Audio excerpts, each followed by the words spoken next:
और आप सबका एक बार फिर से स्वागत है मेरे इस चैनल ऑर्गेनाइजोपीडिया पर। मैं एक इंटीरियर डिजाइनर हूं और यहाँ इस चैनल के ऊपर हम बात करते हैं घर से रिलेटेड। चाहे घर को ऑर्गेनाइज करना, डेकोरेट करना, कोई भी तरीके का रूम मेकओवर, वो भी बिल्कुल एकदम बजट के अंदर, डीआईवाई डेकोर या फिर डीआईवाई होम ऑर्गेनाइजेशन आइडियाज। मतलब हम घर से रिलेटेड सारी चीजें यहाँ इस चैनल के ऊपर डिस्कस करते हैं। तो अगर आज आप मुझे पहली बार देख रहे हैं तो मेरे चैनल को जरूर विजिट करें, वीडियोस देखें। अगर आपको वीडियोस पसंद आते हैं तो मेरे चैनल को जरूर सब्सक्राइब करें। तो चलिए फिर शुरू करते हैं आज का ये वीडियो कुछ और अमेजिंग होम हैक्स के साथ में। कभी कभी जो बोल्स होते हैं एक्सेस यूज़ के बाद में ख़राब हो जाते हैं, स्पेशली छोटे नॉन स्टिक पैन्स, उनको भी आप यूज़ कर सकते हैं और किसी भी तरीके का फैब्रिक। अब इस फैब्रिक को मैंने छोटे छोटे रेक्टेंगुलर फॉर्म में कट कर लिया है। अब ये स्ट्रिप आप इतनी बड़ी कट करें जिससे कि आपका जो अंदर और बाहर दोनों तरफ बोल में या जो पैन में वो आराम से कवर हो पाए। यहाँ पर मैं ग्लू यूज़ कर रही हूँ, बट आई वुड सजेस्ट कि आप ग्लू गन यूज़ करें, बिकॉज ग्लू से बहुत टाइम लग रहा था इसे स्टिक करने के लिए। अब क्योंकि पीछे की तरफ ये थोड़ा-सा सर्कुलर फॉर्म में है, तो कुछ इस तरीके से उसे प्लीट बनाना पड़ेगा नीट लुक देने के लिए। और एक-एक करके इसी तरीके से सारी स्ट्रिप्स यहाँ पर आपको फिक्स कर देनी है। अब जब आप ऐसे करते हैं तो आपको अलग से बाहर की तरफ कोई कपड़ा नहीं लगाना पड़ेगा, जो भी एक्स्ट्रा हो उसे कट कर दें। अब अंदर वाले पैच को कवर करने के लिए मैंने एक और फैब्रिक लिया है, उसे मैंने कट कर रही हूँ, ग्लू लगा कर के मैं उसे भी फिक्स कर दूँगी। और आपका ये जो पुराना नॉन स्टिक पैन या जो कोई भी तरीके का बोल है, वो एक सुंदर सी गुड लुकिंग बास्केट में कन्वर्ट हो जाएगा, जिसे आप ऑर्गेनाइजर की तरह यूज़ करें या फिर घर को डेकोरेट करने के लिए। ये बहुत ज़्यादा सुंदर लगेगा।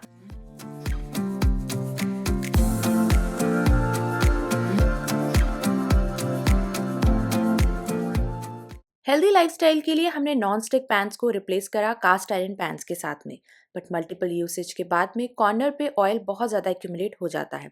तो गैस को ऑन करिए और इस पैन को आपको कम्प्लीटली गर्म करना है जब तक कि इसमें से स्मोक ना निकले। कुछ इस तरीके से भी आप एजेस को गर्म कर सकते हैं। आपको चाहिए सॉल्ट, सॉल्ट को आपको पैन के ऊपर स्प्रिंकल करना है और गैस की नॉब को ऑफ कर दें।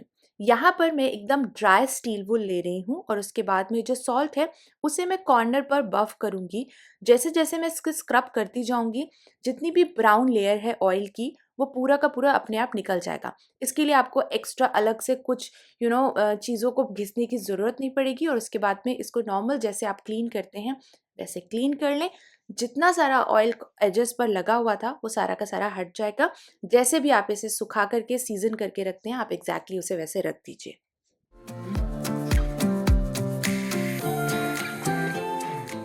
मुझे बहुत बार ये पूछा गया कि ये जो एलिफेंट्स हैं क्या ये ब्रास के हैं? नहीं, ये एलिफेंट्स ब्रास के नहीं हैं, ये सिरेमिक है और आप खुद देख सकते हैं। ये मैंने एक लोकल रोड साइड मार्केट से परचेज करा था और मैं यहाँ पर आपको पेंट चिप करके दिखा रही हूँ। इसको ब्रास जैसा लुक देने के लिए आप गोल्डन स्प्रे पेंट यूज़ कर सकते हैं। ये एक डीआईवाई हैक है अगर आप ब्रास आर्टिकल्स परचेज नहीं कर रहे हैं तो।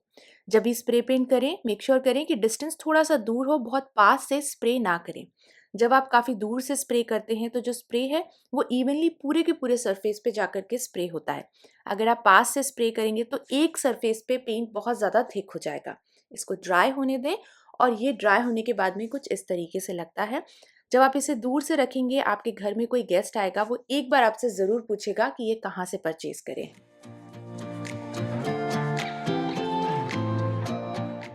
अलमीरा के ये जो डोर्स होते हैं, इन्हें हम बहुत तरीके से यूज़ करते हैं चीज़ों को ऑर्गेनाइज करने के लिए, जैसे बेल्ट, स्कार्फ या फिर टाई को। आज एक और तरीका, ये जो हैंडल है ये मैंने एक डिटर्जेंट बॉक्स से निकाला है या आपको जूस या फिर हैवी कार्टन में मिलता है। हम इस साइड को अलग करेंगे और इसे हम अलमीरा के डोर पर फिक्स करेंगे, दोनों साइड नेल लगा करके कुछ इस तरीके से। जब आप इसमें नेल लगाएंगे तो इसको अच्छी स्ट्रेंथ मिलेगी, डबल साइडेड टेप से उतनी ज़्यादा स्ट्रेंथ इसे नहीं मिल पाएगी। और जब ये एक बार अच्छे से फिक्स हो जाए तो इसमें आप अपनी सारी हैट्स या कैप्स को ऑर्गेनाइज कर सकते हैं। हैट को लेना है, ऊपर वाला पोर्शन अंदर की तरफ फोल्ड करें और इस साइड को हम जो हैंडल है उसके अंदर इंसर्ट कर देंगे। नेक्स्ट कैप लें, उसको भी फोल्ड करें और कुछ इस तरीके से आप एक के ऊपर एक स्टैक करके रख सकते हैं। आपकी कैप्स ऑर्गेनाइज रहेंगी। डोर को आप कितने ज़ोर से भी ओपन एंड क्लोज करें, ये हैट्स अपनी जगह से नहीं निकलेंगी। आपको अगर नीचे से कोई कैप निकालनी है तो पूरा स्टैक हटाइए, कैप निकालिए और इसे वापस रख सकते हैं। इसे यूज़ करना भी बहुत ईजी है।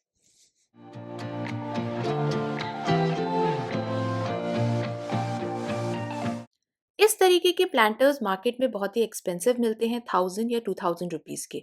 तो उन्हें आप रिप्लेस कर सकते हैं इस तरीके के लॉन्ड्री बास्केट के साथ में। जी हाँ, आप लॉन्ड्री बास्केट को यूज़ कर सकते हैं एज अ प्लांटर। इसे कॉर्नर पर रखें और इसके अंदर आपका जो भी बड़ा या छोटा प्लांटर है उसे आप डायरेक्टली रख सकते हैं और ये देखने में बहुत सुंदर लगेगा। मैं इस तरीके की ट्रॉली पर रखती हूँ और अगर आपको बास्केट की हाइट ज़्यादा लगती है तो फैब्रिक होने की वजह से आप इसे नीचे से फोल्ड भी कर सकते हैं। ये वाटरप्रूफ होता है जिसकी वजह से ये लॉन्ड्री बैग खराब भी नहीं होगा और आप इसे बहुत लंबे टाइम तक अगर प्लांटर की तरह रखना चाहते हैं तो आप हैंडल्स को कट भी कर सकते हैं और ये देखने में बहुत ज़्यादा सुंदर लगेगा। मतलब 150 रुपये खर्च करने पे आप एक सुंदर सा कॉर्नर रेडी कर सकते हैं।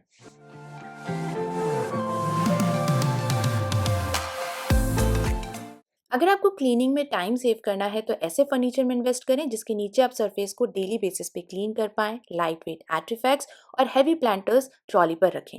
अब आप देखोगे कितने आराम से इस चेयर के नीचे मैं वैक्यूम क्लीनर की हेल्प से डेली बेसिस पे क्लीनिंग कर पाती हूँ।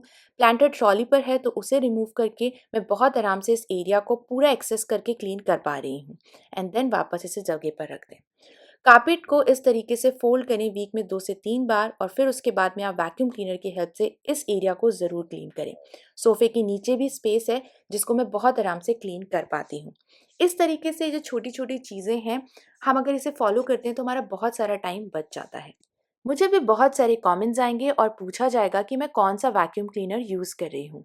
तो ये है अगारो का कॉर्डलेस स्टिक वैक्यूम क्लीनर जिसमें आप ये जो फ्लोर ब्रश देख रहे हो it comes with a plush roller bar जो बहुत आराम से बेंड हो जाता है ताकि आप इस तरीके के जो नैरोएस्ट कॉर्नर्स होते हैं उसमें विदाउट एनी प्रॉब्लम उन एरियाज को भी क्लीन कर पाए। ये सारे अटैचमेंट्स हैं जो इस वैक्यूम क्लीनर के साथ में आते हैं। First it comes with a manual जिसमें सारे इंस्ट्रक्शंस प्रॉपर्ली मेंशन्ड है कि आप किस अटैचमेंट को कैसे अटैच करके किन एरियाज को क्लीन कर सकते हैं। तो सबसे पहले लॉन्ग क्रेवाइज नोजल जो कि हार्ड टू रीच सरफेसेस होते हैं जैसे कि सोफे का एक कॉर्नर और जो स्लाइडिंग डोर के ट्रैक्स होते हैं आप वहां पर इसको यूज कर सकते हैं। नेक्स्ट आता है ये हमारा 2-in-1 ब्रिसल ब्रश जिसे आप ऊपर की तरफ शिफ्ट करके ब्रिसल ब्रश में और नीचे की तरफ पुश करके नॉर्मल ब्रश में कन्वर्ट कर सकते हैं to clean your curtains and upholstery. ये है मोटराइज्ड फ्लोर ब्रश जैसे कि मैंने आपको पहले भी बोला कि कितने आराम से ये बेंड हो पाता है क्लीनिंग के लिए। बस आप इसे कनेक्ट करें आपके इस एक्सटेंशन ट्यूब कनेक्टर के साथ में एक क्लिक साउंड आएगी दैट मीन्स आपका जो मशीन और जो फ्लोर ब्रश है वो आराम से फिक्स हो गया है। It also comes with this bracket जहाँ पर आप जब भी यूज़ कर लें या आपको चार्ज करना हो इस मशीन को तो आप यहाँ पर हैंग कर सकते हैं। जब आप ऐसे रखते हैं ना चीज़ों को तो आप उसे डेली बेसिस पे यूज़ भी कर पाते। After installing all the parts turn on the switch button at the handle to start the cleaner. Suction power को आप मेंटेन कर सकते हैं with the help of these buttons जो कि टॉप में गिवन है। डस्ट कैप को क्लीन करने के लिए आप सबसे पहले जो मेन मशीन है उसे कनेक्टेड ट्यूब से डिटैच करें।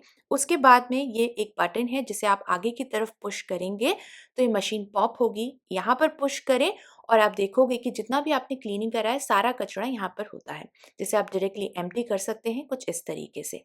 अब फिल्टर्स को क्लीन करने के लिए आप इस मेन मशीन को डिटैच कर लें।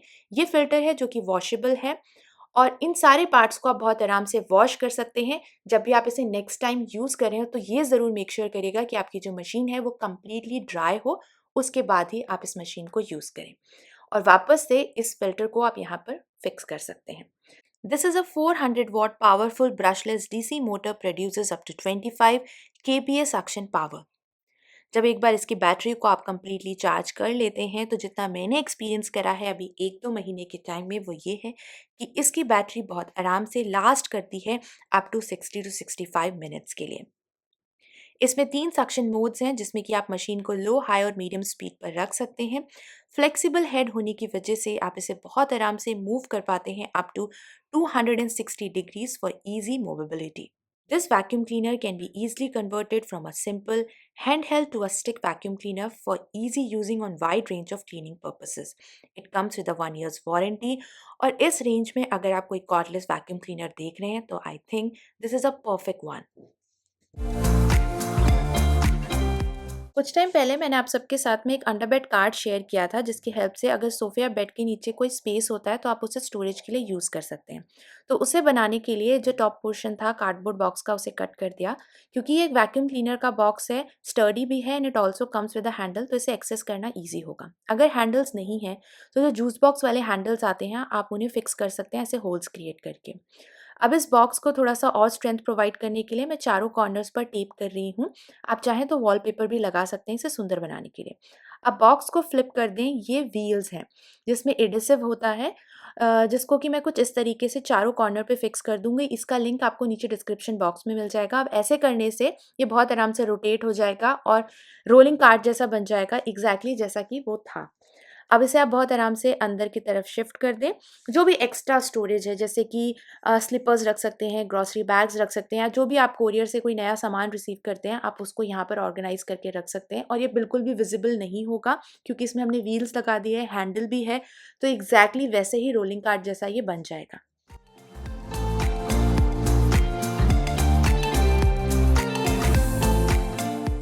कैबिनेट्स की शेल्फ में स्पेस बहुत ज़्यादा होने की वजह से इस एरिया को बीच में से आराम से डिवाइड किया जा सकता है इस तरीके के राइजर्स की हेल्प से। बट अगर आपका कैबिनेट बहुत बड़ा है तो आप एक और राइजर यूज़ कर सकते हैं। लेकिन अगर आप बीच में क्रॉकरी रखते हैं कुछ इस तरीके से और राइजर को इधर से उधर शिफ्ट करते हैं तो क्रॉकरी टूट सकती है। तो आप खुद का डीआईवाई एक्सपेंडेबल राइजर्स बना सकते हैं जिप टाइज की हेल्प से। बस दोनों राइजर्स को आपको लेना है और टॉप से कुछ इस तरीके से लॉक कर देना है और उसके बाद में जो भी आपका शेल्फ है उसके ऊपर रख दें और जो एक्स्ट्रा जिप टाई होगा उसे आप कट कर दें। अब इसके ऊपर आप क्रॉकरी रखें, राइजर को इधर से उधर कितना भी हिलाएंगे आपकी क्रॉकरी बिल्कुल भी गिरने वाली नहीं है। जो एक्सपेंडेबल राइजर्स आते हैं वो काफ़ी एक्सपेंसिव होते हैं, तो आप इस तरीके से 2 राइजर लेकर अपना एक खुद का एक एक्सपेंडेबल राइजर बना सकते हैं।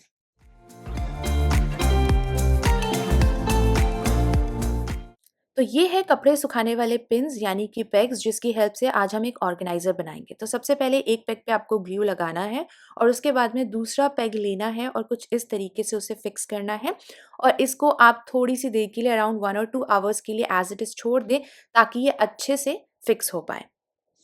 जो भी आपके हेडफ़ोन्स हैं या फ़ोन के जो एक्स्ट्रा वायर्स होते हैं, कुछ इस तरीके से उसे एक कॉर्नर में फ़िक्स करके जो एक्स्ट्रा वायर है, वो यहाँ पर आप पूरा का पूरा रैप कर दें।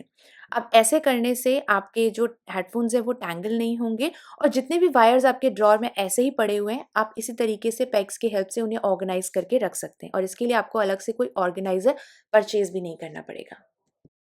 तो ये था आज का वीडियो एंड आई होप कि आज इस वीडियो में दिखाए गए प्रोडक्ट्स और होम हैक्स आप सबके लिए यूजफुल होंगे। अगर आपको ये वीडियो अच्छा लगा है तो please like, share and subscribe to my channel. You can also follow us on Instagram and Facebook for more video related updates. तो मैं मिलती हूँ एक और अमेजिंग से होम हैक वीडियो के साथ में आपको this coming Wednesday. So stay tune. तब तक के लिए enjoy, take care and bye bye.